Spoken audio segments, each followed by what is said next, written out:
Hello everyone, welcome to my blog. तो blog की शुरुआत होती है यहाँ सरसों के साग से। और यहाँ पे मैंने सरसों के साग को काट लिया है, उसमें मैं डालूँगी पालक।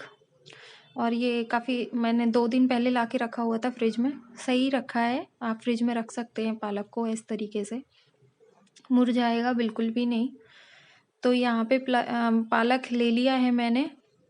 और यहाँ पे आप इसमें चाहे तो ना बथुआ भी डाल सकते हैं, मेरे पास बथुआ नहीं था इसलिए मैं पालक ही डालूंगी। बथुआ डालने से भी काफ़ी अच्छा टेस्ट आता है। सरसों का टेस्ट ना थोड़ा खारी खारी जैसा रहता है, तो ना इससे बैलेंस हो जाता है पालक और बथुए से। तो आप यहाँ पे पालक भी डाल सकते हैं, बथुआ भी डाल सकते हैं। और जितना सरसों का साग है ना, उससे थोड़ा सा कम पालक डाला है मैंने यहाँ पे। मतलब मैं आधा किलो सरसों का साग लाई थी, तो उसमें से उसकी डंडियाँ वगैरह भी निकल गई। तो मान लो 250 ग्राम होंगे पत्ते, और 200 ग्राम के करीब मैंने पालक ले लिया था यहाँ पे, है ना। पालक काफ़ी अच्छा था, सॉफ्ट थी डंडियाँ, तो इतना वो नहीं था। मैंने यहाँ पे काट लिया और फिर मैं नहा के आ गई थी, थोड़ा सा मेकअप करा मैंने यहाँ पे। आज मैंने साड़ी पहनी थी, वैसे मैं सूट पहनती हूँ। आज मौसम अच्छा था, तो ये साड़ियाँ ना यार साल भर तक रखी ही रहती हैं, ये सर्दियों में पहनने में आती हैं सिल्की साड़ियाँ। तो इसलिए मैंने ना साड़ी पहनी थी आज, मैंने कहा चलो आज साड़ी पहनते हैं, तो कैसे भी यूज़ तो हों ये साड़ियाँ। तो बस शौक के लिए, काफ़ी टाइम से पहनी नहीं थी इसलिए शौक के लिए थोड़ी सी साड़ी पहन ली, तैयार हो गए। साड़ी पहन के तैयार होना अच्छा लगता है। और आ गई हम किचन में। किचन में आके हमने जो साग था हमारा, सरसों का साग, उसको कम से कम मैंने ना 4 बार धोया, ऐसे करके। एक बर्तन से दूसरे बर्तन में, दूसरे बर्तन से तीसरे बर्तन में, ऐसे करके 4 बार धोया। और उसमें मैंने उबालने रख दिया। कुकर में नहीं रखा था, खुले बर्तन में ही रखा था। और 4 मैंने यहाँ पे डाल दिए थे टमाटर। हरी मिर्ची भी डाल सकते हो आप इसमें, पर मैंने नहीं डाली थी क्योंकि मुझे मेरे बच्चे के लिए भी बनानी होती है। तो फिर मैं आ गई थी ऊपर, उसे उबालने के लिए रख के ऊपर आ गई थी कपड़े सुखाने, क्योंकि नीचे आजकल कपड़े सूख नहीं पाते हैं। और ये है हमारी छत ऊपर की। तो यहाँ पे मैंने सुखाए हैं कपड़े। और मैं ना बृहस्पतिवार को कपड़े नहीं धोती हूँ, तो शुक्रवार को मेरे काफ़ी सारे कपड़े हो जाते हैं धोने के लिए। तो बस कपड़े सुखाते रहे। और ना धूप बहुत तेज पड़ रही थी यहाँ पे, है ना।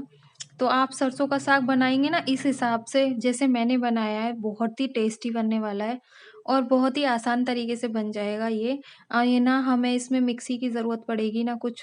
और सिलबट्टे पे जैसा बनता है ना, सिलबट्टे पे जैसे बनाते हैं वैसा ही बनेगा। बट हम इसमें सिलबट्टे का यूज़ भी नहीं करने वाले हैं, बिल्कुल भी नहीं। ठीक है। तो मुझे तो काफ़ी अच्छा लगता है सरसों का साग, पालक का साग, चने का साग। चने का साग तो मेरी मम्मी बहुत अच्छा बनाती हैं, पर मैं तो आज मतलब शादी के बाद एक बार भी नहीं बनाया चने का साग। तो ये है हमारी छत का लुक। सामने पार्क है ना, तो पार्क में काफ़ी सारे पेड़ हैं, तो ये बस बहुत अच्छा लगता है छत पे आके, बहुत बढ़िया लगता है छत पे आके, है ना। तो बस ये है हमारी छत। और चने का साग तो मुझे यहाँ पे मिलता भी नहीं है। और पता है आपको, आपने खाई है यहाँ पे अफ़ीम की सब्ज़ी भी मिलती है झालावाड़ में। यहाँ पे नहीं मिलती, बीकानेर में नहीं खाई मैंने, वहाँ पे खाई थी, झालावाड़ में खाई थी। काफ़ी अच्छी लगी थी मुझे। पर यहाँ पे तो मैं शाम को जाती हूँ ना, तब ज़्यादातर सब्जियाँ चली जाती हैं, मतलब बहुत कम वैरायटी मिलती है सब्जियों की, क्योंकि मुझे शाम को ही जाना होता है। तो फिर जो भी मिलता है वो ले आती हूँ मैं, है ना। और साड़ी कैसी लग रही है ये भी बताइएगा आप, मेरी साड़ी कैसी लग रही है। मुझे तो काफ़ी अच्छी लगती है ये वाली साड़ी अपनी। ठीक है। और आजकल मेरे ब्लॉग भी बहुत कम आ रहे हैं, नेट की प्रॉब्लम चल रही थी इतने दिन से। तो बस ऐसे ही है। अब उमांत आने वाला है, तो मैं कपड़े सुखा के जाऊंगी नीचे। और यहाँ पे बज गए हैं 1, और यहाँ पे मैं ताला लगा के रखती हूँ क्योंकि कोई आने जाने वाला तो नहीं है। तो ये क्या, इसमें लॉक नहीं है, तो मैं वैसे ठंडी नहीं है, मतलब अंदर से लगाने वाली, तो मैं यहाँ पे ना ताला ही लगा के रखती हूँ, क्योंकि यहाँ पे कोई भी चढ़ के आ जाता है। 1-2 बार ऐसा हुआ है कि मांगने वाले होते हैं ना, वो आ जाते हैं, और आजकल किसी का विश्वास नहीं है, तो मैं ताला ही लगा देती हूँ, है ना। ये आ गया उमान को रिसीव करेंगे। ये बैग कैसे खुल रहा है आपका? फोटो भी ना है। मैं बैग में ऐसे खुली चीज नहीं है, बेटा बंद करके आते हैं बैग को, है ना। तो मैं क्या करता हूं मम्मा, मैं पंजा लगा रहा था मुझे, पर वो क्या इससे वो क्या से पंजा लगा रहा था। बस कौन जीता? ये सब ले लिए हैं। मैं जीता हूं, मैं जीता हूं। थोड़ा सा मैं जीतने में बहुत आगे है। ये जब पहली बार गया था ना स्कूल पढ़ने, बाय गॉड मतलब बहुत ज़्यादा रोई थी मैं। और यहाँ पे मन का पैर लग गया था और उसमें और अब मैं लगा दूंगी ताला। और यहाँ पे मन कहाँ लगी कहाँ लगी कहाँ लगी कहाँ लगी? कोई बात नहीं, सही हो जाएगा। थोड़ी सी रोई। आप बताओ मैं कौन सा गाना गा रही हूँ? ये रील वैसे मैंने अपलोड कर दी है इंस्टाग्राम पे, पर पता नहीं क्यों मुझे व्यूज ही नहीं आ रहे हैं, फॉलोअर्स भी नहीं बढ़ रहे हैं। पर ठीक है, मैं तो अपने एंजॉय के लिए बनाती हूँ। और यहाँ पे मेरा सरसों का साग उबल के हो गया तैयार और ठंडा भी हो गया, ज़्यादा गर्म नहीं है, ये ज़्यादा गर्म नहीं है। और यहाँ पे टमाटर मैंने निकाल लिए हैं, थोड़ा थोड़ा सा गर्म था, ज़्यादा गर्म नहीं था। यहाँ पे टमाटर निकाल लिए हैं और इसमें हमने कुछ डाला नहीं था, सिर्फ सरसों का साग था। अब हम इसको पानी निकाल लेंगे, ज़्यादा पानी की ज़रूरत नहीं है अभी हमें, क्योंकि ये ना इसमें इस पानी से अगर हम बनाएंगे ना तो क्या कहते हैं, ये ना खारी खारी हो जाएगा साग, तो इसलिए इस पानी का यूज़ नहीं करेंगे, ये फेंक देंगे सारा पानी जो था। इसमें से अच्छे से पत्तियाँ निकाल ली मैंने, ये देखिए। और यहाँ पे कढ़ाई में तेल गरम करने रख दिया है, अब हम लहसुन छील लेंगे, है ना। तो आप यहाँ पे जैसे अदरक लहसुन का जो पेस्ट आता है ना रेडीमेड, वो भी डाल सकते हैं, पर मैं तो नहीं डालती हूँ, वो मैं यूज़ नहीं करती हूँ। मैं तो ताज़ा ही बनाती हूँ, जो भी बनाती हूँ मतलब ऐसे ही करती हूँ मैं। मुझे ज़्यादा बाहर का यूज़ नहीं करती हूँ, मेरे हस्बैंड को भी पसंद नहीं है। और मेरे पास वो नहीं है ना खल्लड़ वल्लड़ जो, तो मैं ये टेक्निक यूज़ करती हूँ। मैं अदरक भी ऐसे ही कूटती हूँ बेलन से और गिलास में डाल देती हूँ और कुट जाता है, काफ़ी अच्छे से कुट जाता है। ऐसा कुछ मुझे आज तक दिक्कत नहीं हुई, मुझे ज़रूरत नहीं पड़ी उस चीज़ की। और यहाँ पे मैंने ना प्याज काटने की कोशिश करी कि चलो थोड़ी बारीक बारीक काट लेते हैं, पर ये मेरे हाथ से फिसल रही थी, मुझे लग रहा था मेरी उंगलियां ना कट जाएं, इसलिए मैंने तो जैसी कटी वैसी काट ली। ऐसा कुछ था नहीं कि एक जैसी ही काटनी है या मतलब कुछ करना है, जैसे मुझे ये कंफर्टेबल हुआ ना मेरे से वैसा मैंने काट लिया था। आप चाहो तो चॉपर का भी यूज़ कर लो। मेरे पास चॉपर था, वो ना ख़राब हो गया मेरा चॉपर, अब मैं लेके नहीं आई। मैं अब ऐसे ही काम चला लेती हूँ। सही बताऊँ, जब रेंट पे रहते हैं ना तो मन करता है यार क्या क्या चीज़ लेके आए, क्या क्या चीज़ों को जोड़ें, फिर शिफ्ट करने में बड़ी दिक्कत होती है, ज़्यादा सामान हो जाता है तब, है ना। और इसमें है ना आप अदरक भी डाल दे सकते हो। अब मैं क्या करूँगी ना, 2 सब्जियाँ एक साथ छौंकूँगी, एक मेरी और हस्बैंड के लिए जो तीखी बनानी है और एक मुझे मेरे बच्चे के लिए। तो वहाँ पे मैंने उस छोटी कढ़ाई में लोहे की में अपने बच्चे के लिए डाल दिया है तेल, और उसमें मैं अदरक नहीं डालूँगी, लहसुन और प्याज ही डालूँगी। अदरक थोड़ा तीखा होता है ना तो वो खाएगा नहीं। और मैंने इसमें बड़ी कढ़ाई में डाल दी है मिर्ची, और उसमें मेरे बच्चे के लिए लहसुन और प्याज का भुन रहा है, मतलब भुन रही है वो, है ना। और यहाँ पे मैंने टमाटर को हाथों से ही मैश कर लिया है, उबले हुए टमाटर थे, बहुत आसानी से मैश हो जाएंगे। आपको इनको मिक्सी में पेस्ट बनाने की ज़रूरत नहीं है, ठीक है ना। इसी टेक्निक से आपको ना सरसों का साग भी पेस्ट बनाना है, मतलब उसको भी मिक्सी में चलाओगे ना।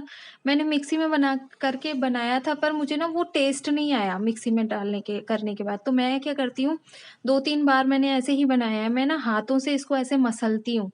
तो मेरे पास सिलबट्टा नहीं है, वरना सिलबट्टे पे इसको ना घिसो तो अच्छा हो जाता है। और इस तरीके से देखो, ये मैंने ना हाथों से मसल के कैसे कर लिया है, बिल्कुल बढ़िया सा हो गया है ये।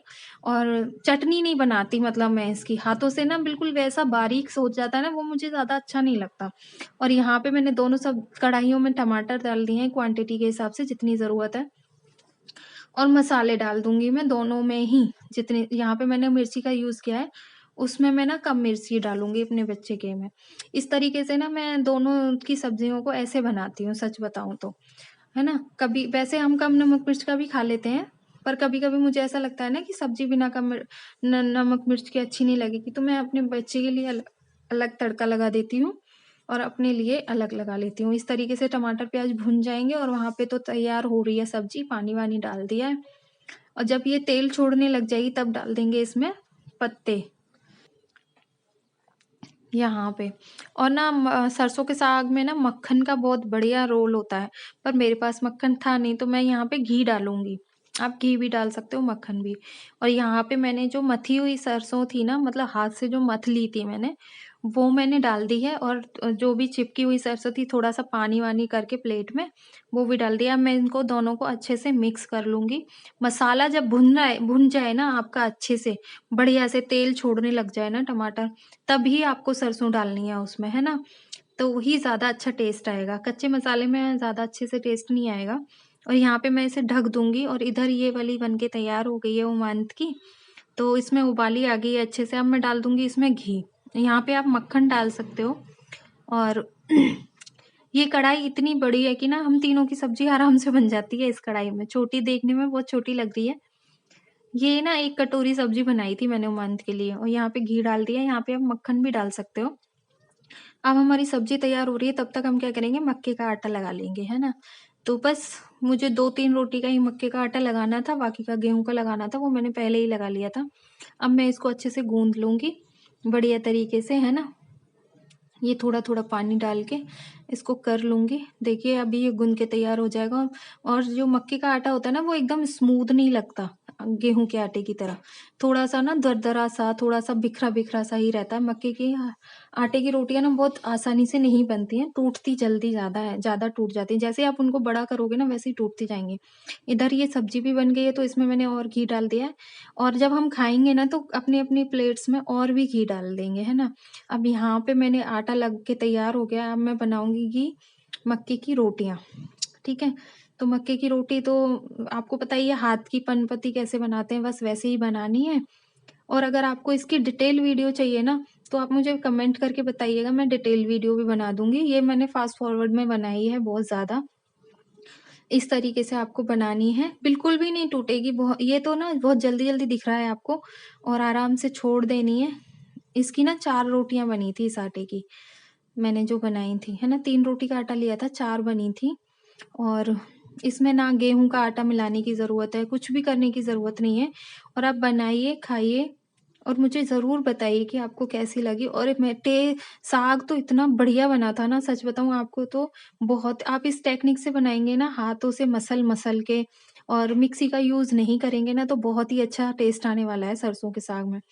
और ये बन के हो गई है तैयार हमारी मक्के की रोटी, और मैं बताती हूँ कि मैंने क्या-क्या बनाया था।